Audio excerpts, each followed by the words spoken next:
হে তরুণ যুবকেরা, হে আমার মুরব্বিয়ানেরা, শুনে রেখে দিন বাবা, ইসলামটা ভালো করে বুঝবেন। ইসলাম সিলমুন ধাতু থেকে উৎপত্তি, যার অর্থ হলো শান্তি। যারা শান্তির ধর্ম মেনে চলে তাদের বলে মুসলমান। মুসলমান কখনো অশান্তি করতে পারে না। এই কথাটা যদি ভালো করে বুঝে নেন তাহলে আপনি আধহাত জায়গার জন্য মারপিট করবেন না। সামান্য একটা ভাই আমার মোবাইলের জন্য একজন মানুষকে হত্যা করতে পারবেন না। মাত্র সামান্য একটা মুরগির ডিম নিয়ে একে অপরকে গালাগালি করতে পারবেন না। আপনি যদি সত্যিকারের মুসলমান শব্দটা নিয়ে ব্যাখ্যা করেন, ইসলাম শব্দটা নিয়ে যদি এক্সপ্লেনেশন করেন, ইসলাম শব্দটা নিয়ে যদি ব্যাখ্যা করেন, ইসলামের ভাই আমার ইনভেনশন নিয়ে যদি আপনার ভাবনা তৈরি হয়, আপনার যদি সেখান থেকে একটা কনসেপ্ট তৈরি হয়, আপনার মধ্যে দয়া, মায়া, মহাব্বত, প্রেম, ভালোবাসা, নবীর আদর্শগুলোকে আপনি রপ্ত করতে পারবেন, পৃথিবীর 1 নাম্বার শ্রেষ্ঠ মানুষে পরিণত হবে। হে তরুণ যুবকেরা, হে আমার বন্ধুরা, শুনে রেখে দিন বাবা, জেনে রেখে দেন। হে মুসলমান, একটু লক্ষ্য করুন, আল্লাহর নবী ছোট্ট বয়স থেকে কি আখলাক দেখিয়েছেন, কি চরিত্র দয়ার নবী আমার দেখিয়েছেন। ছোট্টবেলা থেকে নবীর জন্মের কথা আমি বলবো না, জন্ম বৃত্তান্তের আলোচনা আমি করব না, নবীর যৌবনের কথা, বার্ধক্যের কথা আমি তুলে ধরবো না। নবী পাকের কয়েকটি আখলাক চরিত্রের কথা আমি ছোট্ট ছোট্ট করে একটু তুলে ধরার চেষ্টা করি। হে মুসলমান, একটুখানি লক্ষ্য করুন, আল্লাহর নবী, আল্লাহর রাসূল ইসলামের খেদমত তিনি করেছেন।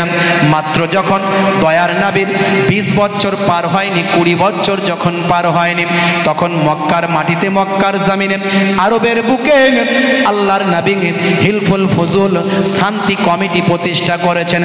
তখনই দয়ার নবী আমার শান্তি যাতে সমাজে বজায় থাকে তার জন্য চেষ্টা করছেন। এই বয়সের একটা এখনো পর্যন্ত যুবক অবস্থায় পৌঁছাননি, সেই মাত্র কৈশোর থেকে পদার্পণ করেছেন, কৈশোর থেকে এগিয়ে যাচ্ছেন, সেই মাত্র কৈশোর মাত্র কভার করেছেন। এই বয়সী দয়ার নবী ভাই আমার একটা বিখ্যাত, ভাই আমার কুখ্যাত, ভাই আমার কুখ্যাত বলবো, বিখ্যাত বলবো না, বিশাল একটা যুদ্ধ, যে যুদ্ধ ভাই আমার 40 বছর ধরে স্থায়ী। হে তরুণ যুবকেরা, এইরকম যুদ্ধ বন্ধ করার জন্য দয়ার নবী শান্তি কমিটি করলেন। ভাবুন তো দেখি নবী আমার কি শিক্ষা দিচ্ছেন, শান্তির পক্ষে, অশান্তির বিরুদ্ধে। হে তরুণ যুবকেরা, দয়ার নবী তাই হাদিস পাকের মধ্যে বলেছেন, আল ফিতনাতু আসাদ্দু মিনাল কতল, ফিতনা হলো কতলের থেকে বড় পাপ। যদি কেউ ফিতনা ছড়ায় সমাজের বুকে, দেখবেন সকালবেলা ইওর কথা ওকে বলছে, ওর কথা ওকে বলছে, ভাই আমার একটা ঝামেলা অশান্তি চলছে, সেখানে আর একজন এসে এমন কথা বলল যাতে ঝামেলা আরো বেড়ে যায়, আছে না নাই? ইসলাম বলছে ঝামেলা কমাও, ওরা ঝামেলা বাড়াচ্ছে। এটা হলো ফিতনা। এটা কতল করার থেকেও মহাপাপ। কতল করলে কি পাপ নয়? সে তো পাপ বটেই, কিন্তু এই ফিতনা ভাইরাসের মতো ছড়িয়ে যেতে পারে। ওখানে কতল একজন হলো, এই ফিতনার দ্বারাই শত শত মানুষ কতল হতে পারে। তাই আল্লাহর নবী বলছেন ফিতনা করা কতলের থেকেও মহাপাপ। আজকে ভাবুন তো, চায়ের দোকানে সকালবেলা বসলি কতগুলো মুফতি সাহেব জুটে যায়, মানে পড়াশোনা করা মুফতি নয়, ওই মোবাইলের মুফতি, সাধারণ মুফতি, হ্যাঁ এইসব মুফতি জুটে যায়, গিয়ে এটা হারাম ওটা, ওইখানেই যেন ঘুষোঘুষি শুরু হয়ে যাবার খাপ। বুঝতে পারছেন? একজন ভদ্রলোক, শিক্ষিত, এডুকেটেড, যার মধ্যে নীতি নৈতিকতার জ্ঞান আছে, এইরকম একজন ভদ্রলোক বাসের মধ্যে উঠেছে, উঠে দাঁড়িয়ে আছে। বাসে অনেক ভিড়, দীর্ঘ সময়। আমি একটু বাসে টাসে চাপি, জানেন তো, আপনারা ভাবেন মনে হয় হুজুররা মানে সব হুজুর মনে হয় এক, না না না, আমি হাই স্কুল টিচার, ছোটোখাটো মানুষ, আমি বাসেও চাপি, 4 চাকাতেও চাপি, হেঁটেও যাই, বুঝতে পারেন, সব রকম আমার প্র্যাকটিস আছে। তো যাই হোক, তো বাসে উঠে দাঁড়িয়ে আছে ভদ্রলোক, বাসে ভালোই ভিড় আছে।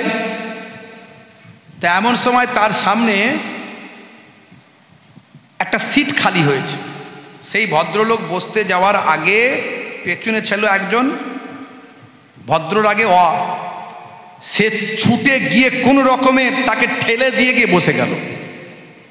একজন জিজ্ঞাসা করলো, দাদা আপনি কিছু বললেন না ওই লোকটাকে? বলে, দেখুন কি আর বলবো বলুন, এই সামান্য ব্যাপার নিয়ে যদি আমি ওকে কিছু বলতে যাই একটা ঝগড়া হবে, মনোমালিন্য হবে। তো এত সময় কি আমার আছে? আমি যদি এখানে কিছু সময় যদি ওইভাবে ব্যয় করি, মাথায় যদি চাপ নিই, টেনশান নিই, আমি কি ভালো কিছু ভাবতে পারবো, ভালো কিছু করতে পারবো? কথাটা আমার খুব ভালো লাগলো, খুব ভালো লাগলো। আর একটা জিনিস আমি আমার এলাকায় দেখলাম, খুব নিম্ন সম্প্রদায়ের অমুসলিম, তারা খুব নিম্ন সম্প্রদায়ের। হঠাৎ করে আমি রাস্তা দিয়ে হেঁটে হেঁটে যাচ্ছি, দেখছি হই হই চলছে। কি হলো জিজ্ঞাসা করলাম, বলছে দেখছেন না ভাইজান, ওই একটা ছেলেকে পিরারে বেঁধে রেখেছে। আমি বললাম কেসটা কি? বললো ওর মাকে মেরে রক্ত বের করে দিয়েছে, ওর মাকে মেরে রক্ত বের করে দিয়েছে, এই জন্যে গ্রামের লোক ওকে মেরে ঘাকতক দিয়ে পিলারে বেঁধে রেখেছে, পুলিশের হাতে তুলে দেবে। এটা আমার দেখে ভালো লাগলো। এই যে এখনো সেই যে গ্রামের যে পরিবেশ, অন্যায়ের বিরুদ্ধে রুখে দাঁড়ানো, এটা এখনো আছে। খুব মুসলিম সমাজের মধ্যে আস্তে আস্তে এই ভাই আমার চেতনা ভাবনা এগুলো কিন্তু হারিয়ে যাচ্ছে। তুই তোর দেখে নে, আমি আমার দেখে নিই না, আমরা ঐক্যবদ্ধ। আল্লাহর নবী বলেছেন ঐক্যবদ্ধ থাকবে, ঐক্যবদ্ধ থাকার কথা আল্লাহর নবী বলেছেন, বিচ্ছিন্ন হতে নিষেধ করেছেন। লা তাকাতাউ ওয়ালা তাদাবারু ওয়ালা তাবাগাজু ওয়ালা তাহাসাদু ওয়া কুনু ইবাদাল্লাহি ইখওয়ানা। তোমরা একে অপর থেকে বিচ্ছিন্ন হয়ে যেও না, পরনিন্দা করো না, বিদ্বেষ পোষণ করো না, হিংসা করো না, তোমরা আল্লাহর বান্দারা একে অপরের ভাই হয়ে যাও। জোরে হবে না? আর আমরা ভাই হব কি করে? না ও এইভাবে নামাজ পড়ে, আমি এইভাবে নামাজ পড়ি, ওটা আমার ভাই হয় নাকি? ও শত্রু। ও এরকম টুপি মাথায় দেয়, আমি এরকম দিই, ও ওই সেলসেলার, আমি এই সেলসেলার। একে অপরের সঙ্গে দেখলে কথাও বলে না, তাকায়ও না। আর সবসময় টার্গেট হচ্ছে দল কি করে বাড়াবো, আমার দলে ঢুকে যাবে। এটা কি সম্ভব? এটা কি সম্ভব? ধর্ম জোর করে হয়? আমার ভাবনা চেতনা জোর করে কাউকে ঢোকাতে পারি? তোমার কর্ম, তোমার আখলাক, তোমার চরিত্র দিয়ে জয় করো বিশ্ব। জোরে বলুন সুবহানাল্লাহ। হে তরুণ যুবকেরা, হে আমার বন্ধুরা, শুনে রেখে দিন বাবা, জেনে রেখে দেন, আল্লাহর নবীকে নিয়ে আজকে সারা পৃথিবী গবেষণা করে, দয়ার নবীকে নিয়ে সারা পৃথিবীতে আজকে আলোচনা হয়। হে তরুণ যুবকেরা, পৃথিবী বিখ্যাত বিখ্যাত পণ্ডিতেরা, ভাই আমার জেনিফার থেকে শুরু করে Tyson, Gary Miller, Michael Jackson, ইলিমা দিমাত্রিয়াঙ্ক, মিস্টার জ্যাক ভিকোস্টা থেকে পৃথিবীর বিখ্যাত বিখ্যাত ব্যক্তিরা আজকে আমার আপনার নবীর জীবন জিন্দেগি নিয়ে গবেষণা করে দয়ার নবীর শিষ্য হয়েছেন। কি আখলাক তারা পেলেন, কি চরিত্র তারা পেলেন। কেউ কেউ বলেছেন বে ভাই আমার দোস্ত আমার, যে যার দিকটা ভালো লেগেছে। কেউ বলছেন আমি কোরআন মাজিদ পড়লাম, আমার জীবনে জিন্দেগিতে যত দুঃখ ছিল যেন মনে হচ্ছে কোরআন মাজিদ আমার দুঃখগুলো দূর করে দিল।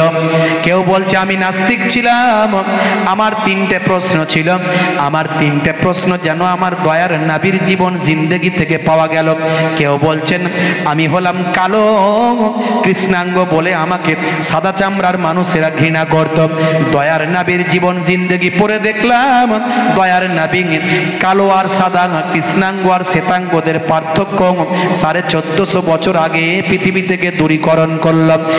এই রকম বিবৃতি দিয়ে, এই রকম উক্তি দিয়ে এক একজন এক একটা কারণে দয়ার নবীর শিষ্য হয়ে বিশ্ব নবীর নামের কালেমা খানা পড়ে নিল। আর আজকে মুসলমান আমরা, আমাদের আখলাকে কেউ বলছে না কি সুন্দর তোমার আখলাক? কেউ আপনাকে কি বলেছে কি সুন্দর তোমার চরিত্র? এ চরিত্র পেলে কোথায়? আমি সবাইকে বলছি, হে নামাজি তোমাকে বলছি, হে দাড়িওয়ালা তোমাকে বলছি, হে জুব্বাওয়ালা তোমাকে বলছি, হে মাওলানা সাহেব, হাজি সাহেব, হে সুফি সাহেব, পীর সাহেব, দাবিদার, পীর সাহেব দাবিদার, শেখ দাবিদার, আমির সাহেব দাবিদার, আমি তোমাকে বলছি, কোনদিন কোন অমুসলিম তোমাকে কি বলেছে তোমার আখলাক কত সুন্দর? আমি মুগ্ধ হলাম। এ আখলাক কোথায় পেলে? যদি তোমাকে না বলে থাকে, তোমার 40 বছর 50 বছর 60 বছর বয়সে একজনও যদি তোমাকে না বলে থাকে, তাহলে ভালো করে বুঝে নাও তোমার মধ্যে রাসূলের আদর্শ পাওয়া যায় না। আজ থেকে প্রতিজ্ঞা করো, রাসূলের আদর্শ জীবন জিন্দেগিতে বাস্তবায়িত করো। অটোমেটিক তোমাকে লোকে বলবে কি সুন্দর তোমার চরিত্র, মুগ্ধ হলাম। তখনই তুমি বলবে এটা আমার কেরামতি কিছু নয়, এটা আমার রাসূলের দেখানো শিক্ষা। বন্ধুরা আমার, তরুণ যুবকেরা আমার,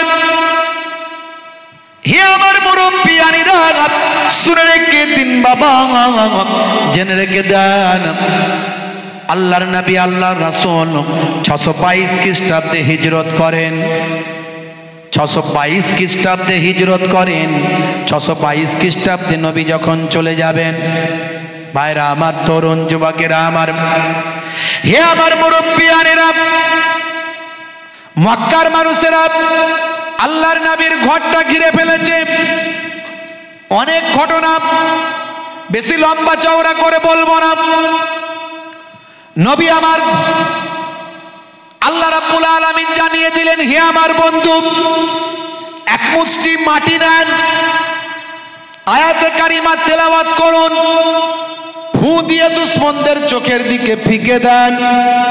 পুরো বাড়িটার চারিদিকে দুশমনীরা ঘিরেছিল। আল্লাহর নবী আল্লাহর রাসূল এমন সময় আমার আল্লাহর নির্দেশ পেয়ে সেই সময় কিভাবে বেরিয়ে যাবেন রাতের অন্ধকারে, অনেক ঘটনা বাবা আপনারা জানেন। শের খোদা আলী মুর্তজা কারামাল্লাহু ওয়াজহুকে আল্লাহর নবী বললেন, ও হযরতে আলী, তুমি আমার বিছানায় ঘুমিয়ে যাও, সকাল হলে তোমাকে দুশমনীরা যখন দেখতে পাবে তখন বুঝতে পারবে যে আমি নাই সেখানে, তোমাকে আর মারবে না। তবে শুনে রেখে দাও, জেনে রেখে দাও, আমাকে মানুষ বিশ্বাস করে, আজকে তারা আমার শত্রু হয়েছে বটে, তার কারণটা হলো আমি তাদেরকে আল্লাহর একত্ববাদের কথা বলি, আমি তাদেরকে আমি আমার পয়গম্বরের কথা বলি, তাই তারা আমার শত্রু হয়েছে। মক্কার জমিনে মাত্র তখন হাতে গোনা কয়েকজন ইমানদার ছিল, কয়েকজন মাত্র মুসলমান ছিল। কেন বললাম? অনেকে বলে, দেখবেন ইতিহাসের বইতে লেখা থাকে, আমি এমনিতেও শিক্ষক মানুষ, আপনারা জানেন, একটা উচ্চ মাধ্যমিক হাই সেকেন্ডারি স্কুলে শিক্ষকতার কাজে যুক্ত আছি, টিচার, আপনারা জানেন, প্রায় 16 বছর হয়ে গেল। যদিও আমি নিজেকে ছাত্র বলি, কারণ শিক্ষার শেষ নাই, উতলুবুল ইলমা মিনাল মাহদি ইলাল লাহাদ, শিক্ষার শেষ নাই। তো যাই হোক, তা আজকে আমি ছাত্রদেরকে পড়াচ্ছিলাম বিভিন্ন কম্পেয়ার করে বিভিন্ন রিলিজিয়াসের উপরে একটা চ্যাপ্টার। সেখানে পড়াতে গিয়ে যেমন ভাই আমার অন্য সম্প্রদায়ের, হিন্দু সম্প্রদায়, আপনার খ্রিস্টান সম্প্রদায়, শিখ সম্প্রদায়, সেখান থেকে ইসলাম সম্প্রদায়ের কথা বলা হয়েছে। ইসলামের প্রবর্তক কে? অ্যান্সারে লেখা হয়েছে মুহাম্মদ সাল্লাল্লাহু আলাইহি সাল্লাম। ইসলাম মুহাম্মদ সাল্লাল্লাহু আলাইহি সাল্লামের দ্বারাই কমপ্লিট হয়েছে, কিন্তু ইসলাম এসেছে বাবা আদম আলাইহিস সালাতু ওয়াস সালাম থেকে। আদম নবী ছিলেন মুসলিম, কোরআন মাজিদ পড়ুন। অন্যান্য নবীরা, ইব্রাহিম নবী বলেছেন আল্লাহ আমাকে মুসলিমের অন্তর্ভুক্ত করুন, ঈসা নবী বলেছেন আমাকে মুসলমানের অন্তর্ভুক্ত করুন। প্রত্যেকটা নবী ছিলেন মুসলিম, যারা আল্লাহর ওয়াহদানিয়াত মানে। লা ইলাহা ইল্লাল্লাহু ঈসা রূহুল্লাহ, লা ইলাহা ইল্লাল্লাহু মুসা কালিমুল্লাহ, লা ইলাহা ইল্লাল্লাহু দাউদ খলিফাতুল্লাহ, লা ইলাহা ইল্লাল্লাহু আদম সাফিউল্লাহ, লা ইলাহা ইল্লাল্লাহু হযরতে মুসা কালিমুল্লাহ। আর আপনার আমার তয়ার নবীর ক্ষেত্রে লা ইলাহা ইল্লাল্লাহু মুহাম্মাদুর রাসূলুল্লাহ। কি বলতে হয়? সাল্লাল্লাহু আলাইহি ওয়াসাল্লাম। আমার আপনার নবী আল্লাহ কি মর্যাদা দিলেন! খালি কিছু মানুষ বলে নবী আমাদের মতো মানুষ। আরে নবীর নাম আল্লাহর কালেমার সঙ্গে, আল্লাহর নামের সঙ্গে নবীর নাম। বাংলাদেশের এক বক্তা বলছে একসঙ্গে লা ইলাহা ইল্লাল্লাহু মুহাম্মাদুর রাসূলুল্লাহ লেখা যাবে না। কেন? বলছে আল্লাহর সঙ্গে নবীর নাম পাশাপাশি লিখলে নাকি সেরেক হয়ে যাবে। দেখেছেন, আল্লাহ বলছে আমি লিখছি সেরেক হবে না, এ বড় পণ্ডিত বেরিয়েছে। এই অতিরিক্ত নিজে থেকে পাণ্ডিত্য, একে কি বলে বলেন তো? বাংলায় একটা কি পাকা বলে, আমি সেটা বলছি না, ভাষা খারাপ করব না। হ্যাঁ, কি পাকা বলে, এরা হচ্ছে হেঁচোর পাকা। আপনারা হয়তো অন্য কিছু ভাবছিলেন, না না, ভাবতে হবে না।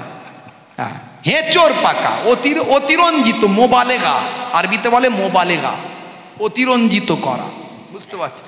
আল্লাহ বলছে আমার নামের সঙ্গে নবীর নাম দিয়েছি। আজান কার জন্য? নামাজের জন্য। সেই আজানে আশহাদু আন্না মুহাম্মাদুর রাসূলুল্লাহ আছে না নাই? আজান দিচ্ছেন নামাজের জন্য, নামাজ পড়বে আসো, নামাজ পড়বে আসো। শুধু এটুকু বললেই তো হতো, এখানে বলতে বলছেন, আল্লাহ বলছেন বলো আমি সাক্ষী দিচ্ছি মুহাম্মদ মুস্তাফা আল্লাহর রাসূল। আজানে পর্যন্ত আল্লাহ বলছে আমার নবীকে ডাকো, আমার নবীর নাম নাও।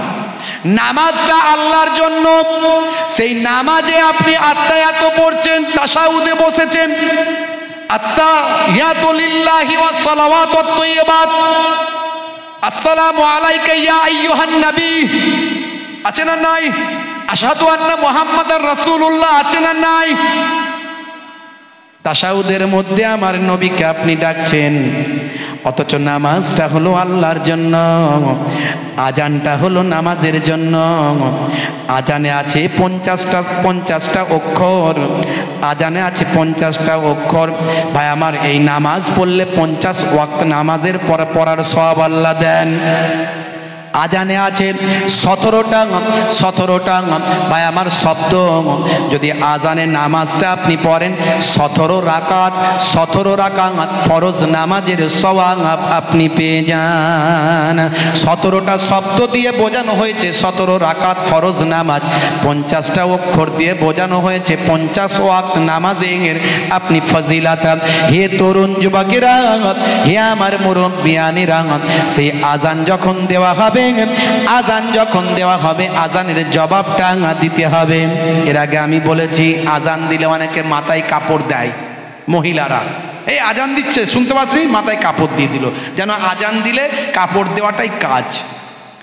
আর ছেলেরা মোবাইল ঘাঁটছে, মোবাইল চালাচ্ছে, ফ্রি ফায়ার পাবজি খেলছে, হ্যাঁ অনলাইন গেম খেলছে, এই আওয়াজটা কমারে শুনতে পাচ্ছি না, ঢিডি ঢিডি করছিল বলে আজান দিচ্ছে সাউন্ড কমে, ওটা ব্যাস শেষ। আসলে তা নয়। মুসলিম শরীফের হাদিসের মধ্যে এসেছে আজান যখন শুনবেন দুনিয়ার কথাবার্তা বন্ধ করে দেবেন। আজান যখন শুনবেন আজানের জবাবটা তুমি দেবেন, আজানে যা বলা হয়েছে তুমি সেটা বলবেন। শুধু হাইয়া আলাস সালাহ হাইয়া আলাল ফালাহ যখন বলবেন তখন বলবেন লা হাওলা ওয়ালা কুওয়াতা ইল্লা বিল্লাহ। বাকি আজানে যা বলা হয়েছে তুমি তা বলবেন। যদি এটা বলতে পারো, আজানের জবাবটা যদি দিতে পারো, দুনিয়ার সমস্ত কথা যদি বন্ধ রাখতে পারো, দয়ার নবী বলেন, আমার আল্লাহ বলেন, দয়ার নবী বলছেন ফাদাখালাল জান্নাহ, তাকে আল্লাহ জান্নাত দান করে দেবে। হে তরুণ যুবকেরা, কথায় কথা বেড়ে যাচ্ছে, দয়ার নবীর আখলাক চরিত্রকে নিয়ে আমাদের গবেষণা করতে হবে। সেই দয়ার নবীকে নিয়ে আপনি বিভাজন করবেন না। মিলাদ চলবে কি চলবে না? ঈদ মানে হলো খুশি, মিলাদ মানে জন্ম। আপনার ছেলের জন্মে যদি আপনি খুশি হন আর নবীর জন্মে খুশি হবে না এমন কেউ হতে পারে নাকি? একমাত্র নবীর জন্মে খুশি হয় না, সেটা হলো একজন, তার নাম হলো ইবলিস, শয়তান। আজ থেকে 10-20 বছর আগেও এমন পৃথিবীর জমিনে কোনো মুসলমান ছিল না যে নবীর জন্মে খুশি হবে না। এখন কিছু ইবলিসের চাচতো ভাই ফুফুতো ভাই বেরিয়েছে, তারা বলছে মিলাদুন নবীতে খুশি হওয়া যাবে না। যারা অতিরঞ্জিত করে, ডিজে বাজায়, গান করে, নাচাকুদা করে, শিরক করে, ওগুলোকে তুমি খারাপ বলো, কিন্তু ওইটাকে খারাপ বলতে গিয়ে তুমি ভালোকে খারাপ বলে দিও না। তুমি ভালোকে খারাপ বলে দিও না, জীবন বরবাদ হয়ে যাবে। নবীর জন্মের কথা আল্লাহ কোরআনে বলেছেন, সূরা বাকারা আয়াত নাম্বার 129। ইব্রাহিম নবী নবীর আল্লাহর কাছে দোয়া চেয়েছেন, আল্লাহ একজন রাসূল পাঠান, রব্বানা ওয়াবাআস ফীহিম রাসূলাম মিনহুম ইয়াতলু আলাইহিম আয়াতিকা ওয়া ইউআল্লিমুহুমুল কিতাবা ওয়াল হিকমা ওয়া ইউযাক্কিহিম। আমি এর আগে বলেছি, নতুন করে এসব আলোচনা করতে গেলে সময় চলে যাবে, আমি বলবো না। আল্লাহ একজন নবী পাঠান, পায়গম্বর পাঠান, অনেক ব্যাখ্যা আছে, মানে আছে, অর্থ আছে, যাচ্ছি না। দয়ার নবী বলছেন, যে নবীর জন্য, যে রাসূলের আগমনের জন্য, যে নবীর মিলাদের জন্য, জন্মের জন্য ইব্রাহিম নবী দোয়া চেয়েছেন, সেই নবী হলাম আমি, আখেরি জামানার পায়গম্বর। আরো পরিষ্কার করে সূরা সাফ আয়াত নাম্বার হলো 6, এখানে হযরতে ঈসা রুহুল্লাহ তার কওমের কাছে, জাতির কাছে সুসংবাদ দিয়েছিলেন একজন পায়গম্বরের, অমুবাশশিরাম বিরাসূলিন, একজন রাসূলের সুসংবাদ দিলেন, দিয়ে বললেন, শোনো হে আমার কওম, শুনে রেখে দাও, ইয়াতি মিন বাদ ইসমুহু আহমদ, আমার পরে একজন নবী আসবেন, নবীর জন্ম হবে, তিনি হলেন, তার নাম হলো আহমদ। তাহলে কোরআন মাজিদ খুলুন, আমাদের নবীর জন্মের কথা আছে, জন্ম মানে মিলাদ, মিলাদের কথা আছে। আর আপনি বলছেন মিলাদ পেলে কোথায়? যতই আমি কোরআনের কথা বলি, আপনি বলবেন যে সাহাবীরা কেমন করেছেন, সাহাবীরাও মিলাদ করেছেন নাকি? সেদিন আমাকে একজন জিজ্ঞাসা করেছে, আরে ভাই সাহাবীরা তো করেছেন, তুমি আল্লাহর কোরআন যেখানে বলছি সেখানে মানছো না, আর সাহাবীরা করেছেন বললে তুমি মানবে? আমার মোবাইলে সব রাখা আছে, ডকুমেন্টস নিয়ে আমরা কথা বলি, কিন্তু ঝগড়া করতে আসি না। ঝগড়া করলে তো অশান্তি বাড়বে, চাচাই চাচাই লড়াই করবো নাকি বাইতুল মুকাররমের মসজিদের মতো? ফাইসালা হবে ওতে, তুমিও কাঁচ ভাঙবে, আমিও কাঁচ ভাঙবো, মাঝখান থেকে হবে কি? কিছুই হবে না। বরং অন্য এই যে ইন্টারন্যাশনাল মিডিয়া হলো, সারা বিশ্ব দেখলো বাইতুল মুকাররম মসজিদে চাচাই চাচাই লড়াই করছে, কাঁচ ভাঙাভাঙি করছে। ভালো হলো, ইসলামের ভালো বার্তা গেল, আমার নবীর সম্মান বাড়লো। ছি ছি ছি ছি ছি, থু থু, আমার নবীর সম্মান বাড়লো, এতে ইসলামের সম্মান বাড়লো, কোরআনের সম্মান বাড়লো মনে হচ্ছে। কেন বসে ফাইসালা করা গেল না? ইন্নামাল মুমিনুনা ইখওয়াতুন ফাআসলিহু বাইনা আখাওয়াইকুম, আল্লাহর কোরআন, মুমিনরা হলো একে অপরের ভাই। তুমিও নামাজ পড়তে গেছো, ও তো নামাজ পড়তে গেছে, সব তো আল্লাহকে ডাকতে গেছে, গিয়ে আল্লাহকে না ডেকে বান্দায় বান্দায় মারপিট করলে, হ্যাঁ কি হবে? লাভ কিছু হবে? হবে না। তুমি তোমার ট্রেনে থাকো, আমি আমার ট্রেনে থাকি, মনটাকে ভালো করো, প্রেম নিয়ে আসো, মহাব্বত নিয়ে আসো, আত্মশুদ্ধি নিয়ে আসো, ত্যাগ নিয়ে আসো, ঘৃণা ছেড়ে দাও, বিদ্বেষ ছেড়ে দাও, অশ্লীলতা ছেড়ে দাও, হিংসা ছেড়ে দাও। আল্লাহর নবীর হাদিস, লা ইয়াদখুলুল জান্নাহ, জান্নাতে প্রবেশ করতে পারবে না যার হৃদয়ের ভিতর জাররা পরিমাণ তাকাব্বুর থাকবে, অহংকার থাকবে, বিদ্বেষ থাকবে, জান্নাতে যেতে পারবে না। আর তুমি মনে মনে করছো আমি দাঁড়ি রেখেছি মানে জান্নাত চলে যাব নাকি? টুপি মাথায় দিলে জান্নাত চলে যাবে? পৃথিবীতে তাকিয়ে দেখো কত বড় বড় দাঁড়িওয়ালা আছে, কত বড় বড় দাঁড়িওয়ালা আছে, অথচ তারা মুসলমান নয়, ইমানদার নয়। তার দাঁড়ি রাখলেই জান্নাত নয়, টুপি মাথায় দিলেই জান্নাত নয়, জুব্বা পড়লেই জান্নাত নয়, নামাজ পড়লেই জান্নাত চলে যাবে, গ্যারান্টি দেওয়ার ক্ষমতা পৃথিবীর কোনো মৌলবীর নাই। দেখো রবিউল আউয়াল এলে মৌলবি চিল্লাবে, মিলাদ চলবে না বলে, সোশ্যাল মিডিয়া জুড়ে হইচই ফেলে দেবে, বিভাজন যাবে ঘরে ঘরে। দেখো রবিউল আউয়াল এলে মৌলবি চিল্লাবে, মিলাদ চলবে না বলে, সোশ্যাল মিডিয়া জুড়ে হইচই ফেলে দেবে, বিভাজন যাবে ঘরে ঘরে। এ যেন ট্রেন্ড চলে সোশ্যাল মিডিয়া জুড়ে, সিজনের ফল মনে করে, কখনো সাবে বারাত, কখনো সাবে মেরাজ, কখনো তারাবি ধরে টাঙানে। এ যেন ট্রেন্ড চলে সোশ্যাল মিডিয়া জুড়ে, সিজনের ফল মনে করে, কখনো সাবে বারাত, কখনো সাবে মেরাজ, কখনো তারাবি ধরে টাঙানে। জেগে ওঠো যুব সমাজ, দ্বন্দ্বের অবসানে, জেগে ওঠো যুব সমাজ, দ্বন্দ্বের অবসানে। ভেজাল মৌলানা ভাইরাল হবে বলে বিতর্ক এরা তুলে আনে। ভেজাল মৌলানা ভাইরাল হবে বলে বিতর্ক এরা তুলে আনে। দেখো রবিউল আউয়াল এলে মৌলবি চিল্লাবে, মিলাদ চলবে না বলে সোশ্যাল মিডিয়া জোরে হইচই ফেলে দেবে, বিভাজন যাবে ঘরে ঘরে। কথা ঠিক না বলবো? দ্বন্দ্ব চায়ের দোকানে, ই বলছে চলবে, বলছে চলবে না, ওইখানেই মানে আর কি বলবো, ভাষা খারাপ, কথা খারাপ, ছি ছি ছি ছি ছি। আপনি করেন না, করেন না, যান না, করতে হবে না। আমি করি, কোরআন হাদিসের দলিল আছে বলি তো করি। আমি যাদের ফলোয়ার্স, যারা আমাদের ওস্তাদ মুজাদ্দিদুজ্জামান, আমাদের পীর, পীর মানে ওস্তাদ, পীর নামটা শুনে অনেকে চুলকানি শুরু হয়ে যায়, বলে পীর আবার কোরআনে আছে নাকি? কোরআনে আছে? আমি বলি পীর নাম কোরআনে নাই। তুমি নামাজ বলো তো, নামাজ? বলে হ্যাঁ বলি। তো নামাজ নাম যদি কোরআনে খুলে দেখাতে পারো 1 লাখ টাকার পুরস্কার দেবো, দেখাও দেখি।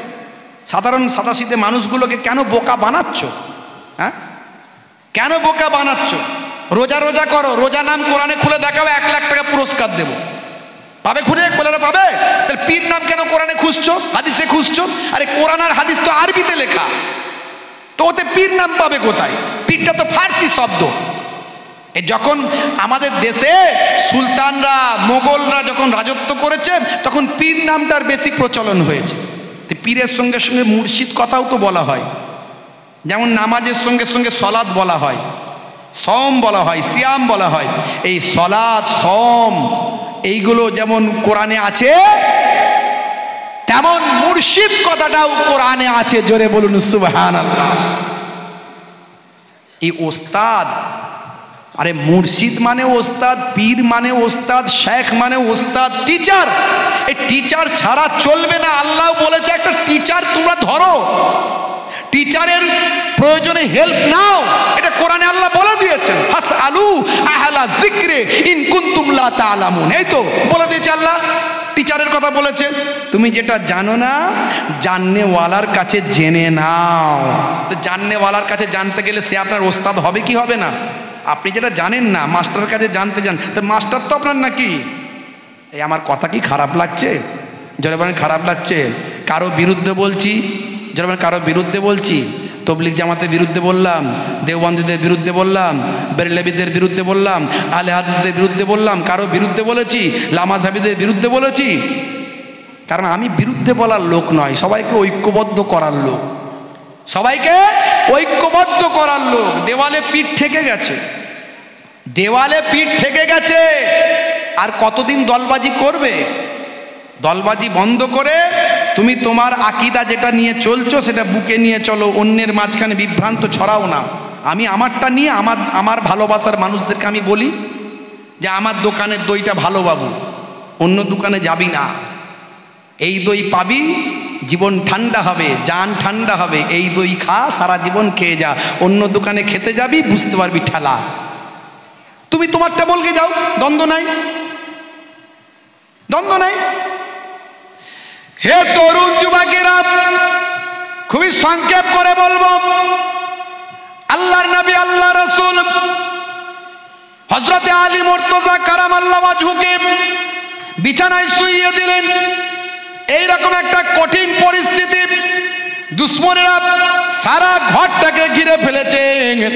হে তরুণ যুবকেরা, হে আমার বন্ধুরা, এমন সময় দেখতে পাওয়া যায় আমার আল্লাহ তাআলা জানিয়ে দিলেন, আয় আমার বন্ধু আপনি, আয় আমার হাবিব, আয় আমার বন্ধু, এক মুষ্টি মাটি নিয়ে আল্লাহর আয়াতে কারিমা তেলাওয়াত করে ফোঁক দিয়ে দুশ্মনদের চোখের দিকে ফিকে দিন। দুশ্মনদের চোখের দিকে ফিকে দিয়ে আপনি ঘর থেকে বেরিয়ে যাবেন।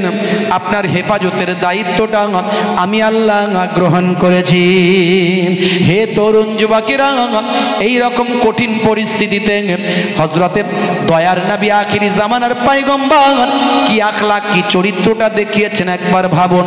এই রকম কঠিন পরিস্থিতিতেও দয়ার নবী আমার হযরতে আলীকে বললেন, ও বাবা আলী, তুমি আমার বিছানায় শুয়ে পড়ো। আর শুনে রেখে দাও, মক্কার কুরাইশদের সঙ্গে আমার কোনো দ্বন্দ্ব ছিল না, তারা ছোটবেলা থেকেই আমাকে ভালোবাসে, মহাব্বত করে। প্যার করে। জীবনে আমি কোনোদিন মিথ্যা কথা বলি না, জীবনে আমি কাউকে মারি না, কাউকে গালি দিই না, জীবনে আমি কারো আত্মসাৎ করি না, কারো প্রাণে ব্যথা দিই না, কষ্ট দিই না। মক্কার মানুষেরা আমাকে ভালোবাসে, মহাব্বত করে, এমনকি তারা আমাকে মহা সত্যবাদী, মহা বিশ্বাসী বলে আমাকে অভিহিত করেছেন। আল আমিন বলেছেন। গরিবের অনেক সম্পদ আমার কাছে রাখতে দিয়েছে। এরকম কঠিন পরিস্থিতি মক্কার মানুষ মাইট ইজ রাইট, জোজ্জার মূল্যতার মারপিট দাঙ্গা হাঙ্গামায় মানুষ মেতে থাকে। একটা যুদ্ধ চলে, 40 বছর ধরে যুদ্ধ স্থায়ী থাকে। সেই সময় একজন মানুষের হত্যার কারণে 100 জন মানুষকে তারা হত্যা করে বদলা নেয়। এইরকম কঠিন পরিস্থিতিতে মক্কার মানুষ তখন, যে সময় মানুষ ভাই আমার হত্যা করে গর্ববোধ করত, যে সময় মানুষ ভাই আমার খুন করে গণধর্ষণ করে গর্ববোধ করত, সেই সময়তেও মক্কার মানুষ অসহায় দরিদ্র মানুষেরা দয়ার নবীকে মহা আমানতদার মনে করে দয়ার নবীর কাছে আমানত হিসাবে তাদের গচ্ছিত সম্পদ রাখতে দিয়েছিল। জোরে হবে না? জোরে হবে না?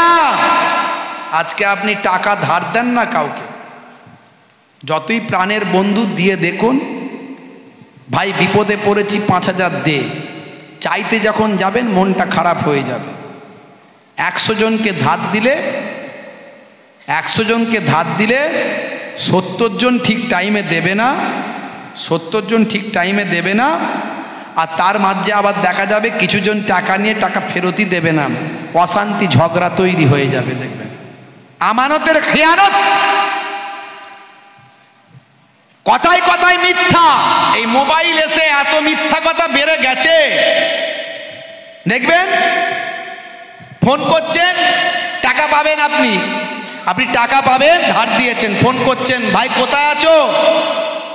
আছে ফিফাই, আছে ফিফাই, বলছে আমি শিয়ালদায়।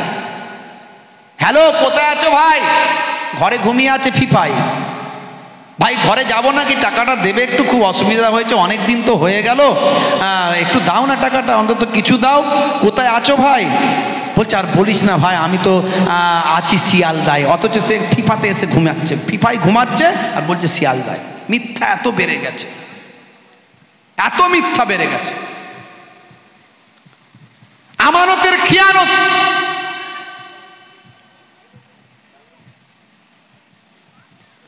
আল্লাহর নবী বলেন মুনাফিকের আলামত হলো 3টে। আয়াতুল মুনাফিকে সালাসা।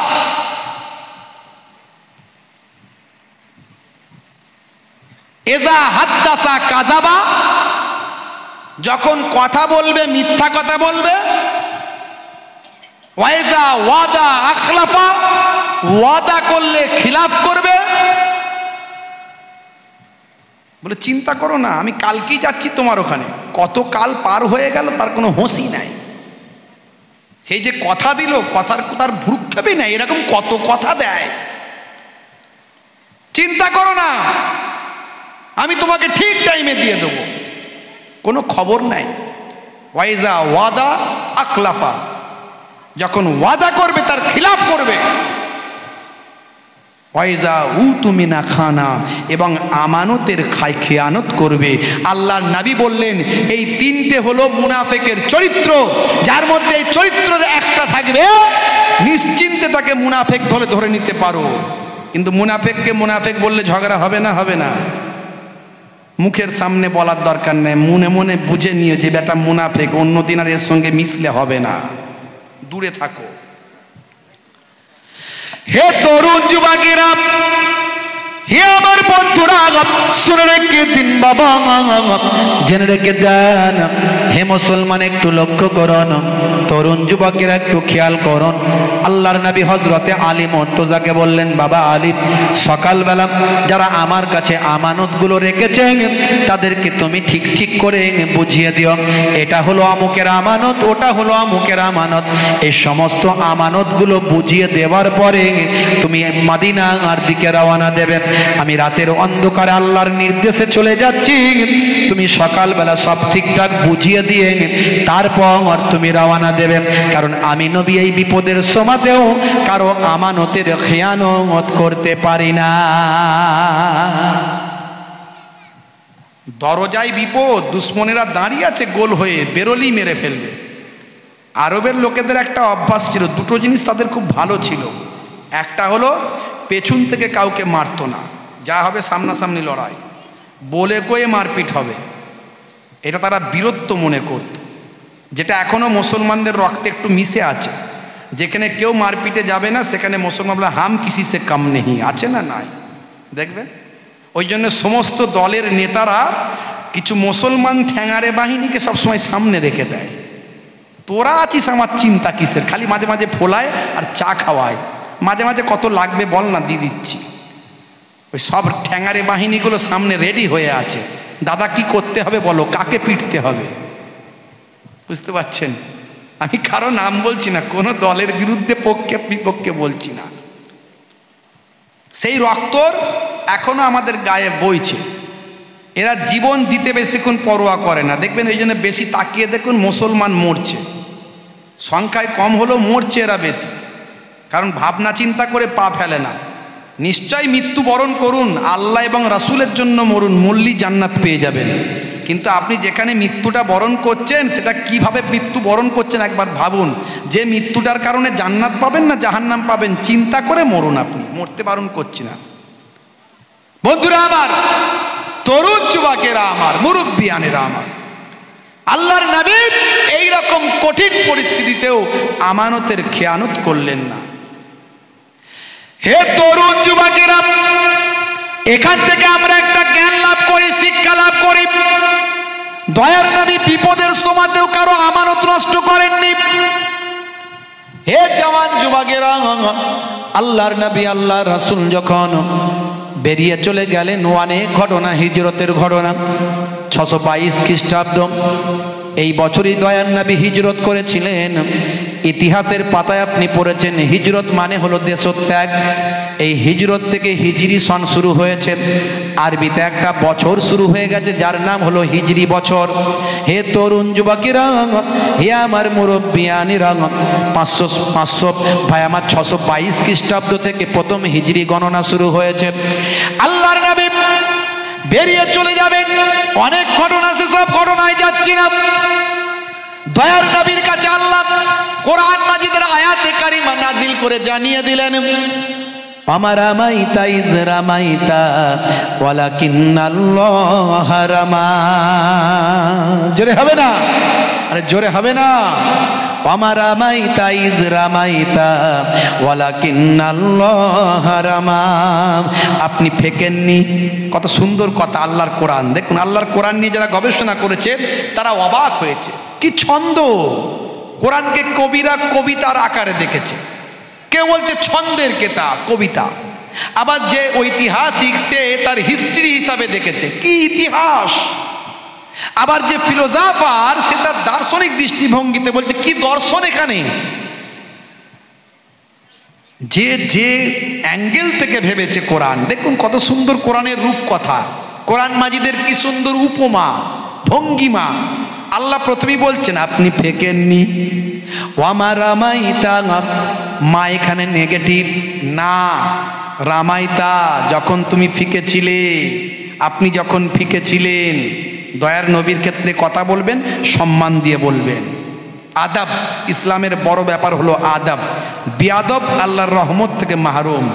অনেকে দেখবেন বিয়াদবি করে, বাপকে মানে না, মাকে মানে না, বাপের সঙ্গে মায়ের সঙ্গে তর্ক করে, আছে না নাই?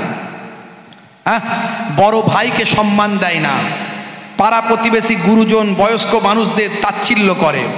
এ দেখছেন না, একটা মাওলানা সাহেব বাংলাদেশে ভাইরাল হয়েছে।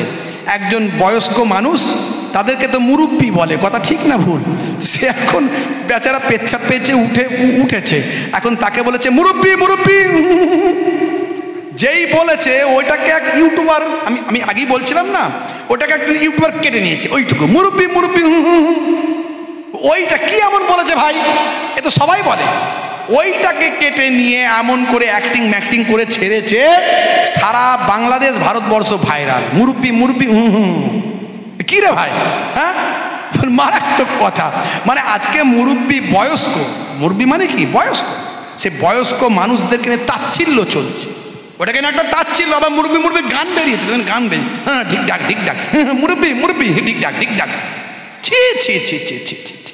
আজকে ইসলামের বিষয়গুলোকে নিয়ে, মুসলমানদের বিষয়গুলোকে নিয়ে এক শ্রেণীর কুচক্রী যারা, তারা ইসলামকে ছোট করছে আমাদের অগোচরে, আমরা বুঝতে পারছি না। এই মুরব্বী শব্দটা কি হলো? কিছু বলছেন? কথা বলবেন না, ডিস্টার্ব করবেন না বাপ।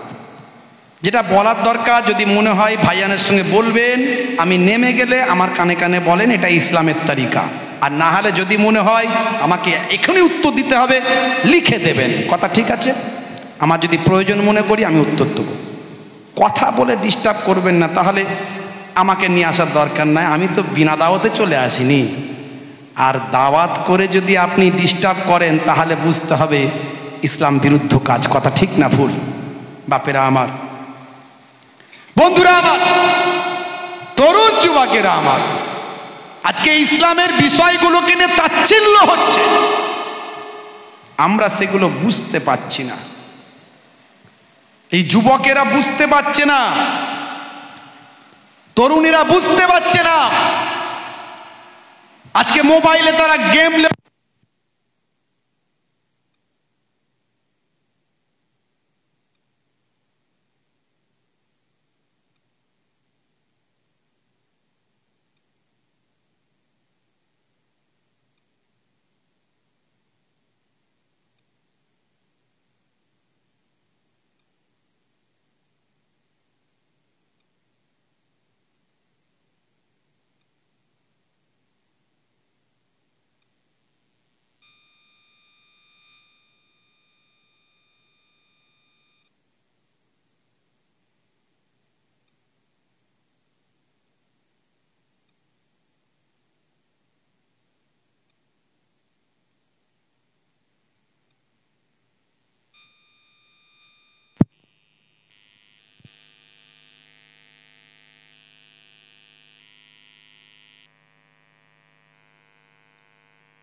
सल्ले अला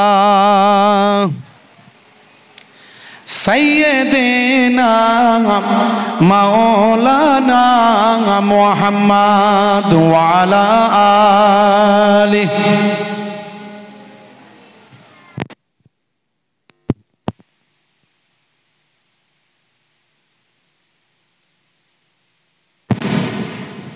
তরুণ যুবকেরা আমার, মুরব্বিয়ানেরা আমার, আজকে সোশ্যাল মিডিয়ায় গেম লোড হয়েছে, অসংখ্য গেম লোড হয়েছে।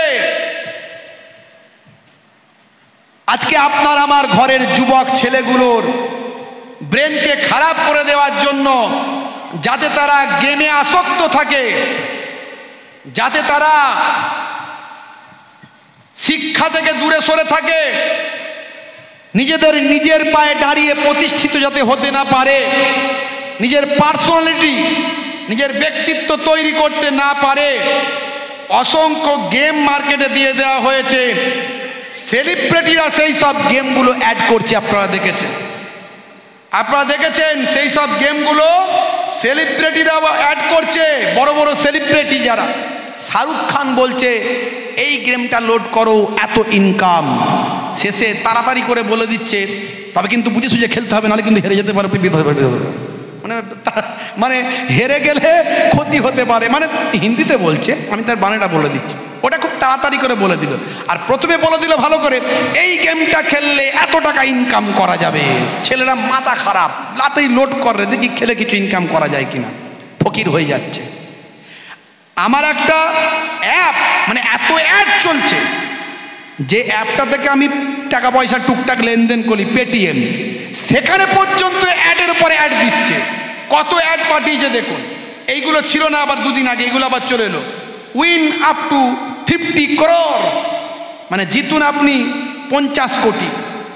তারপর আছে রুস 50 ফ্রি লুডু, আগেরটা হলো MPL, তারপরেরটাও লুডু উইনজো লুডু, তারপরেরটা উইন 10 লাখ ডেলি, হ্যাঁ, তারপরে আপনার আছে স্টার হেলথ, তারপর আছে রামি সার্কেল, তারপর আছে রামি ওলা, মাই 11 সার্কেল, মানে কত যে দিয়েছে তার ঠিক নাই।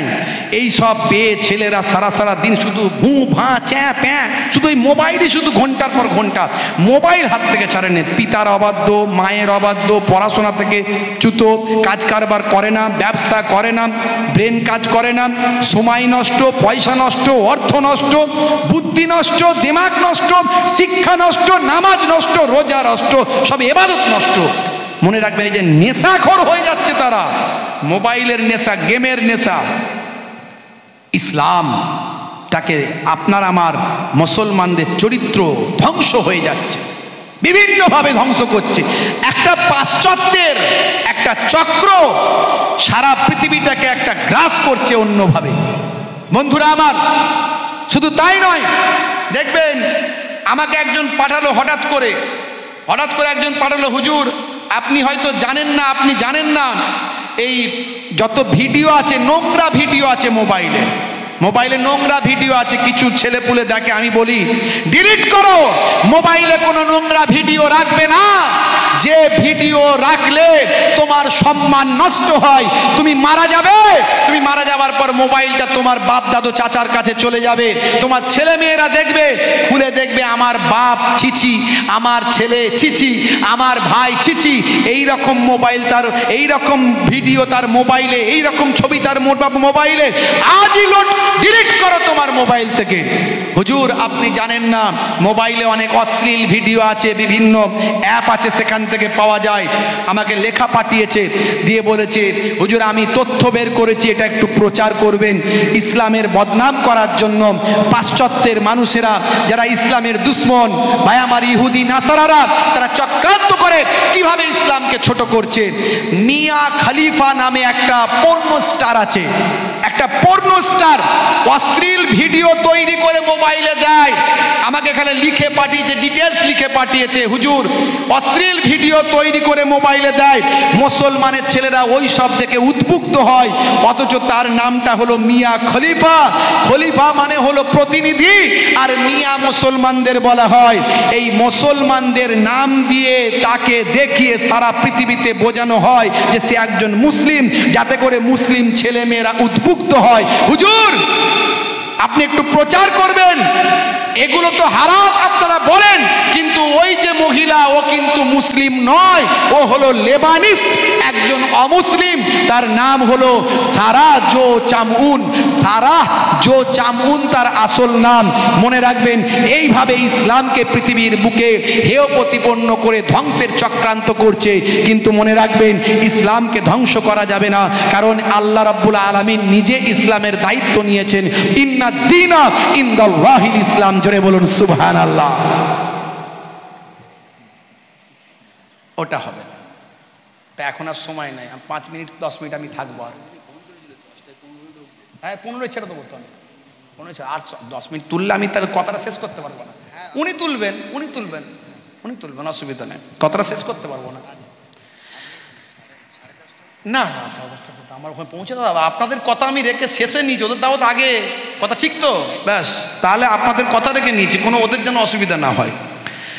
ভাইরা আমার, তরুণ যুবকেরা আমার, হে যুবকেরা ভালো করে শুনুন, সাচ্চা মুসলমান হয়ে যান, নবীর আখলাক চরিত্রগুলোকে অবজার্ভ করুন, ভাবুন। দয়ার নবী যখন মক্কা ছেড়ে মদিনায় যাচ্ছেন, অনেক কথা আমি বাদ দিলাম। মুসলমানদের দেশপ্রেম নিয়ে যারা প্রশ্ন তোলেন, হে তরুণ যুবকেরা, আমি তাদের বলবো, দয়ার নবী দেশপ্রেম শিখিয়েছেন। হুব্বুল ওয়াতান মিনাল ঈমান, দেশপ্রেম হলো ঈমানের অঙ্গ। শুধু তাই নয়, দয়ার নবী আমার জীবনে জিন্দেগিতে বাস্তবায়িত করে দেখিয়ে দিয়েছেন। বন্ধুরা আমার, তরুণ যুবকেরা আমার, আল্লাহর নবী কাবা শরীফের সামনে দিয়ে যখন যাচ্ছিলেন, কাবা ঘরের সামনে দাঁড়িয়ে গেলেন, দাঁড়িয়ে গিয়ে বলছেন, হে কাবা, তোমার কাছে আমার থাকার বড্ড ইচ্ছা ছিল, কিন্তু তোমার দেশের মানুষেরা আমি নবীকে থাকতে দিল না।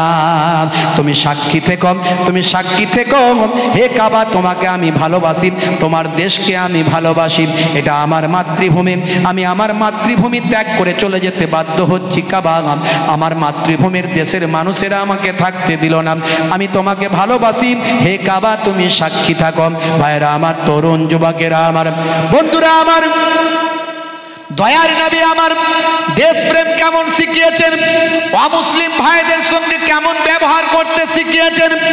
মদিনা শরীফে যখন গিয়েছিলেন, মদিনার মানুষগুলো ইহুদিদের পাড়ায় গিয়ে দয়ার নবী বললেন, হে ইহুদি ভাইরা, তোমরা যেন মনে করো না 7 সমুদ্র 13 নদী পার হয়ে আমি তোমাদের ধরে বেঁধে মুসলমান করব, না না, তোমারি মাযহাবি আজাদি রহেগি, তোমরা তোমাদের ধর্ম পালন করতে পারবে, পূর্ণ স্বাধীনতা রইল, মুলুক কে হেফাজত কে লিয়ে হর কম শামিল रहेंगे, দেশকে হেফাজতের জন্য আমরা জাতি ধর্ম বর্ণ নির্বিশেষে দেশের সেবাতে ঝাঁপিয়ে পড়ব, খুন কি ফিদিয়া বাদাস্তুর কায়েম रहेगा, আমার দলের মানুষ যদি তোমার দলের কোনো মানুষকে হত্যা করে দেয়, আমি আমার দলের মানুষকে দাঁড়িয়ে থেকে খুনের বদলে খুন, হত্যার বদলে হত্যা করে ন্যায় বিচার প্রতিষ্ঠা করব।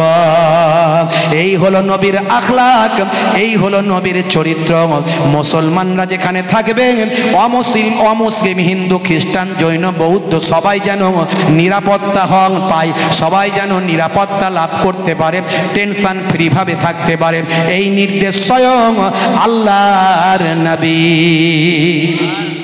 দেখুন নবীর আখলাক অবজার্ভ করুন, নবীর চরিত্র অবজার্ভ করুন। ও কাবারে তুমি করো না আমায় পর, তোর কিনারে বসে আমি ডাকতাম খোদার। ও কাবারে তুমি করো না আমায় পর, তোর কিনারে বসে আমি ডাকতাম খোদার।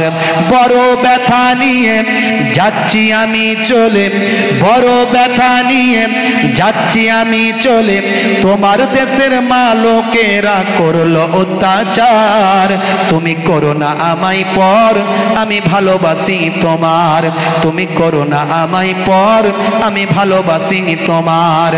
ও কাবারে তুমি করো না আমায় পর, তোর কিনারে বসে আমি ডাকতাম খোদার।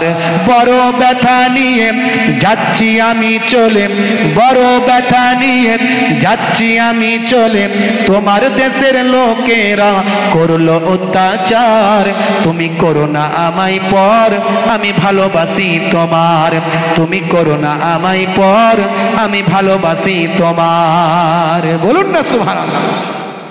কি আখলাক, কি চরিত্র নবী আমার দেখালেন, সেই আখলাক সেই চরিত্র আমরা যেন বাস্তবায়িত করতে পারি।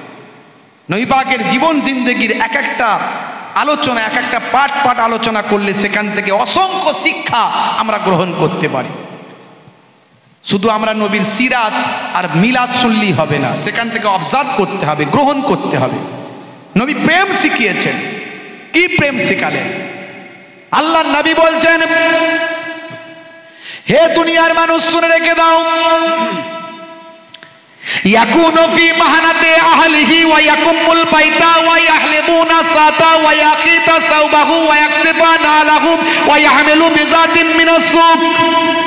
আল্লাহর নবী আম্মা জান বলেন, তোমাদের নবী বাড়িতে ছোট ছোট কাজগুলো স্ত্রীর সঙ্গে নিজে হাতে করতেন। দয়ার নবী স্ত্রীর সঙ্গে নিজে হাতে কাজগুলো করতেন। মাঝে মাঝে নবী আমার ঘরটা নিজে হাতে ঝাড়ু দিতেন। দয়ার নবী মাঝে মাঝে ছেঁড়া জামাগুলো নিজে হাতে সেলাই করতেন। দয়ার নবী ছেঁড়া জুতোটাও মাঝে মাঝে নবী আমার সেলাই করতেন। দয়ার নবী মাঝে মাঝে বাজারে গিয়ে বাজারটা নিজে হাতেই কাঁধে করে বয়ে বাড়িতে নিয়ে আসতেন। আমি কত বড় হুজুর, হ্যাঁ, কত বড় পীর সাহেব, কত বড় মাওলানা সাহেব, শেখ মুফতি সাহেব, হাজি সাহেব, গাজী সাহেব, ইমাম সাহেব, ডাক্তার সাহেব, মাস্টার সাহেব, পৃথিবীর বুকে নবীর থেকে বড় সাহেব আর কেউ হবে না। গুগল খুলুন, আমি বলছি না, গুগল খুলুন, সেখানে লিখুন who is the greatest person in the world. Google আপনাকে অ্যান্সার দেবে, greatest person in the world of prophet মুহাম্মাদুর রাসূলুল্লাহ সাল্লাল্লাহু আলাইহি ওয়াসাল্লাম। আরও তো অনেকের উক্তি আছে, বক্তব্য আছে, যাচ্ছি না। গুগল এখন সবার কাছে সবচেয়ে গ্রহণযোগ্যতা অর্জন করেছে। পৃথিবীর 500 কোটি মানুষ কিছু কম বেশি, সেই গুগল খুলুন, তা সেই নবীর থেকে বড় সাহেব আর কেউ নাই। আর আমরা নিজেরা অহংকার, টাকাব্বর, পকেটে পয়সা হয়েছে, ক্ষমতা হয়েছে, দেখতে সুন্দর, বডি হয়েছে, বাড়িটা ভালো করেছে, গাড়িটা বড় কিনেছে, বাবা জমিনে পা পড়তে চাই। বুঝতে পারছেন? চরিত্র বদলান, জীবন বদলে যাবে। চরিত্র বদলান, আখলাক বদলান, সমাজটা পাল্টে যাবে, সমাজটা সুন্দর হয়ে যাবে। অন্যকে খারাপ বলে লাভ নাই, নিজেকে দোষ দিন, আমি কতটা পাল্টাতে পেরেছি, আমার চরিত্র কোথায়। আজকে আমার একটু রাগ হয়েছিল, এই কমিটির ভাইরা আছে অনেকে, আমি কাউকে দুঃখ দিয়ে বলছি না, এটা শিক্ষার জন্য বলছি। আমি 200 কিলোমিটার দূর থেকে এসেছি, আমাকে নিয়ে এসে সোজা মসজিদে ঢুকিয়ে দিয়েছে, দিয়ে নামাজ পাড়িতে বসিয়ে দিয়েছে। এটা ইসলাম তো নয়। মেহমান এলে আগে মেহমানকে একটা রুচিশীল জায়গায় বসতে দাও। মসজিদ নিশ্চয়ই রুচিশীল জায়গা, সবচেয়ে ভালো জায়গা, কিন্তু মসজিদ নামাজের জায়গা। একটা মেহমান এলে তার ইস্তেঞ্জা পেতে পারে, তার পানির পিপাসা পেতে পারে, সে অনেক অসুবিধা ফিল করতে পারে, দুটো কথা বলার দরকার আছে। মসজিদ তো ইবাদতের জায়গা, দুনিয়ার কথা বলার জায়গা নয়। আমি ওনাদেরকে খারাপ বলছি না, একটা শিক্ষার জন্য বলছি। এটা আমার প্রথমে একটু খারাপ লেগেছে, কিন্তু আমি কোনো চেঁচামেচি করিনি, কোনো রাগ দেখাইনি, কোনো বক্তব্য দিইনি। আমি ভাইকে বললাম এটা কেমন হলো, ভাই সঙ্গে সঙ্গে বোঝালেন। আমি বললাম ঠিক আছে, যা হয়েছে, নামাজের তো টাইম হয়েই গেছে, 8:30 বাজলো, আজানটা হয়ে যাক, আমি নামাজটা পড়ে নিই, তারপরে বসবো। তো এই সব আখলাক, শুধু তাই নয়, আপনি মেহমানদারি, মেহমান এলে ভালো করে বুঝুন, মেহমান যখন খাবে, মেহমানের সঙ্গে আপনাকে খেতে হবে, মেজবানকে, এটাও নবীর নির্দেশ। কারণ মেহমান নিজে খেতে ইতস্তত বোধ করবে, কথা ঠিক আছে, ইতস্তত বোধ করবে। ভাইরা আমার, তরুণ যুবকেরা আমার, মুরব্বিয়ানেরা আমার, মেহমান খেতে ইতস্তত বোধ করবে। আল্লাহর নবী বলছেন, তুমি যদি খেতে তোমার ইচ্ছা নাও যায়, খাবারটায় হাত দিয়ে নাড়ানাড়ি করো। অনেক সময় আমরা লোকেদেরকে বলি, আজকে ভাইদেরকে বলছেন আপনারা খান, অনেকে খেতে চাইছিল না, খান। আরে একসঙ্গে খাওয়াটা সুন্নত। ইমানদাররা যে কাজ করবে, শুধু নবিয়ানা কাজটা করলেই সব লেখা থাকবে। জোরে বলুন সুবহানাল্লাহ। সব কাজেতেই সওয়াব পাবেন। ইসলামটা অনেক সুন্দর, কিন্তু আমরা